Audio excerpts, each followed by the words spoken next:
Hello সবাইকে, ভিডিওর প্রথমে তোমাদের একটা লোভনীয় জিনিস দেখাই দিছি না, একেবারে কচু পাতা ইলিশ মাছ ভাপা। উফ কি স্বাদের খাওয়া গো। দেখাবো রেসিপিটা দেখাবো। তার আগে আমি বাপের বাড়িতে এসে সারাটা দিন কী করি তোমাদের সাথে আগে শেয়ার করি। তো এই যে ঘুম থেকে উঠে না এত গরম, ভাবতেছিলাম উঠবো না, আবার শুবো না, ভাইবা তো পাই না, এই করে উঠে পড়লাম। উঠেছি তো সবার প্রথম কাজ সেটা হচ্ছে দাঁত মাজা, তাই না? তোমরা দাঁত মাজা তো সকালে উঠা?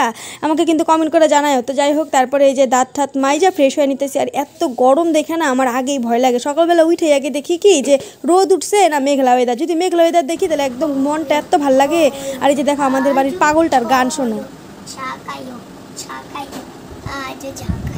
ওর গান শুই না। আমি প্রথমে ভাবছিলাম কি যে মনে হয় যে নিজে বানাইছে, তারপরে শুনি না ইউটিউব থেকে একেবারে শিখছে। কি বাজে গান, ভাবো তো। বলছিলাম যে ভিডিও করতেছে, একটা গান কর, ভালো গান কর না, কি একটা গান শিখছে। তারপরে যাই হোক, এদিকে বাজার এসে বসে বাবা বাজার পাঠা দিয়েছে। সবজি আর 2 রকমের মাছ ছিল, এখানে পাবদা মাছ ছিল আর লোটে মাছ ছিল, কাঁচা লোটে। আর এই যে দেখো আমাদের গাছের কাঁঠাল। এই যে আমাদের যে বাজার নিয়ে আসছে যে জেঠুটা টোটো কইরা, ওই টোটোতেই আমাদের কাঁঠাল নিয়ে যাবে। এটা আমাদের গাছের কাঁঠাল। কত কাঁঠাল, যার যার কাঁঠাল খেতে ইচ্ছা করে আমাদের বাড়ি থেকে এসে নিয়ে যায়। ওই যে আমাদের বাড়ির দুষ্টুটা জল দিয়ে খেলতেছে, ওই বোতলের মধ্যে কি করে ফুটা কইরা ওই যে জল দেয় সবাইকে। এটা ছোটোবেলায় আমরাও করছি অনেক। তারপরে বম্মার ঘরে এসে বললাম চা খাইতে। তো জানোই আমি যে বম্মার ঘরেই আমি চা খাই। আর ঘুম থেকে ওইটা খালি পেটে 1 গ্লাস জল খাওয়া খুবই ভালো, যেটা আমি প্রতিদিন রোজ খাই। আর বম্মা খাচ্ছিল রুটি, আর আমার এদিকে চা আর মুড়ি চলে আসছে।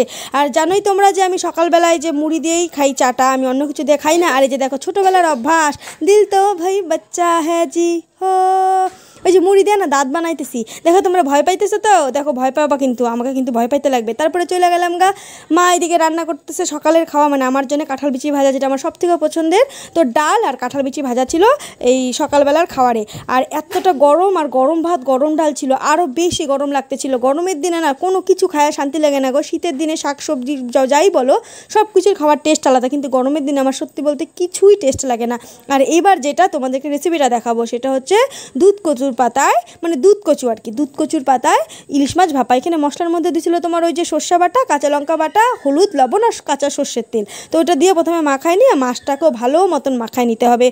তারপরে একটা একটা করে মাছের পিস কচু পাতার মধ্যে সাজায়া উপর থেকে কাঁচা সর্ষের তেল ছড়াই দিয়ে ভাপে দিলেই কিন্তু রেসিপিটা রেডি। আর তোমরা চাইলে যদি কচু পাতাটা না পাও না, তাহলে তোমার কুমড়া পাতা, লাউ পাতার মধ্যে এই রেসিপিটা করতে পারো, তাও কিন্তু খুব টেস্ট হয়। আর ভাতে দিলে পরে কিন্তু আরও বেশি টেস্ট হয়। আমরা ভাতে দিব না, আমরা তোমার গরম জলে দিব, কারণ ভাত আমাদের অল্প হয়, তো অল্প ভাতে জিনিসটা ভালো হয় না। যদি বেশি হাঁড়ি ভরা ভাত হয় তাহলে ওটা ভাপে দিলে সুন্দর হয়। আর বৌদি এর আগে কোনোদিনও এই রেসিপিটা করে নাই, তো এই জন্য বৌদি পাতাটাকে ভাজ করতে পারতেছিল না, তো এই জন্য আমি ভাজ করে দিচ্ছিলাম। আর পাতাটা কিন্তু সুন্দরভাবে ভাজ করতে হবে যাতে মশলাগুলো বেরোয় না যায়। এই জন্য সুন্দরভাবে যাতে কোনো ফাঁক ঠাক না থাকে বা কোনো ফাইটে না যায়, অনেক কয়টা পাতা দিয়ে সুন্দর করে মোড়ায়ে তারপর সুতা দিয়ে বাইন্দে দিয়ে ভাপে দিয়ে দিব।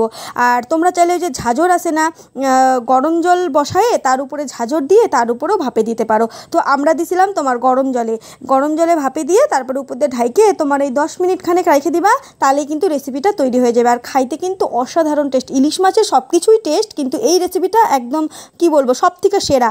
আর এই যে দেখো বাপের বাড়ির মজাই আলাদা, খাওয়া শোয়া আর ঘুম, এছাড়া তো আর কিছু নাই গা। আবার খায় ফেলাইলাম তোমার ওই কাজু বরফি, তারপরে সানঠান করে এসে পড়লাম।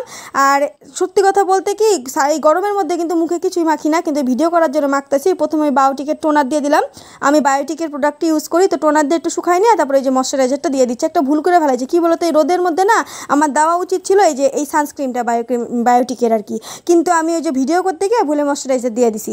তো যাই হোক, আর কি করা যাবে। তারপরে যে টিপ দিয়ে রেডি হয়ে গেলাম। রেডি হয়ে তো দাদাদের ঘরে নিমন্ত্রণ ছিল আমার আর মার, তো খাইতে চলে গেলাম। আর এটা হচ্ছে কচুর পাতার শাক, কচুর ডাগা দিয়ে যে শাকটা হয় এটা কিন্তু ওইটা না, এমনি যে কচু গাছ হয় না আশেপাশে, ওই যে পাতাটা, ওই পাতাটার শাক খাইতে এত ভালো লাগে। রসুন দিয়ে করে শাকটা, খাইতে অসাধারণ। আর এই হলো তোমার ইলিশ মাছ ভাপা। পাতাগুলো কিন্তু সুন্দরভাবে গইলা গেছে। এই রেসিপিটা তোমরা একবার করে ট্রাই করে দেখতে পারো, কিন্তু আমার কথা মানো, একবার খায় দেখো, অসাধারণ লাগবে খাইতে। আর এই জায়গায় যদি লাউ পাতা কুমড়া পাতাও হইতো তাও টেস্ট লাগতো। এই পাতাটা দিয়ে ভাত মেখে খাইতে যা লাগে না, আমার দেখে আবার খাইতে ইচ্ছা করতেছে। তোমরা তো জানোই আমার খাওয়া দেখলে খাইতে ইচ্ছা করে, আমার খাওয়া দেখলেই হাবাইতে গিরি শুরু হয়ে যায়। এটা নতুন কি, তাই না? তোমাদেরকে আর কি বলবো। এই দেখো খাওয়াটা দেখে তোমাদের কার কার খাইতে ইচ্ছা করছে একটু কমেন্ট করে জানাই তো দেখি। আর এদিকে মাও খাচ্ছে।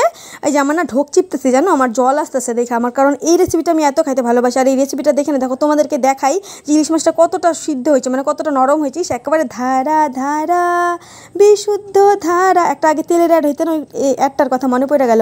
আর বিকালবেলায় যে আমার বৌদি আর ঝিউনি কাঁঠাল নিয়ে বসে ভাবতে পারো এই গরমে কাঁঠাল খাইতেছে, শরীরে কি তেল কি জোর, ইস ভগবান, পেটে সহ্য ক্ষমতা প্রচুর, কিন্তু আমি তো খাইতেই পারি না। তারপরে এই যে সন্ধ্যার সময় শান্তির জিনিস বৃষ্টি, আমার বৃষ্টির দিন এত পছন্দ, আমার যত কাল আছে সব থেকে বেশি বৃষ্টি পছন্দ। তারপরে বৃষ্টি কমে যাওয়ার পরে বৌদি আমি একা একা বারান্দায় বসে আছি গরমের মধ্যে, বৌদি এসে আটা চালা শুরু হয়ে গেছে। তো আজকের ভিডিওটা এই পর্যন্ত রেখে দিই, ঠিক আছে? আর খাওয়া দাওয়াটা দেখাইলাম না রাত্রে, তো এই যে এবার শুইতে এসে পড়ছি। তো এবার আজকের ভিডিওটা তোমাদের কেমন লাগলো অবশ্যই কমেন্ট করে জানাও। তো আজকের মতন টাটা।